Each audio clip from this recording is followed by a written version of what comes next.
খুব কষ্ট। গাইস, তোমরা কি জানো বাংলাদেশ যে একটা ইন্টারন্যাশনাল রাষ্ট্র? বাংলাদেশের বর্তমান পররাষ্ট্রমন্ত্রী হয়েছে আমেরিকা থেকে আগত। रुको जरा सबर करो। বর্তমান স্বরাষ্ট্রমন্ত্রী হয়েছে ভারত থেকে আগত। 3 আমাদের প্রধানমন্ত্রী হয়েছে আবার লন্ডন থেকে আগত। 4 সংসদের বিরোধী দলীয় নেতা কেউ কেউ কয় তারা নাকি পাকিস্তান থেকে আগত।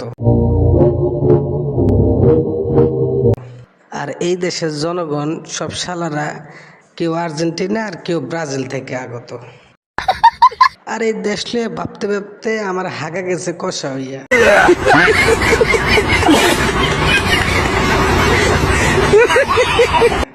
ভাই, আপনারে বলতে আছি, ফলোয়ার সাবস্ক্রাইবটা কইরা দিয়েন।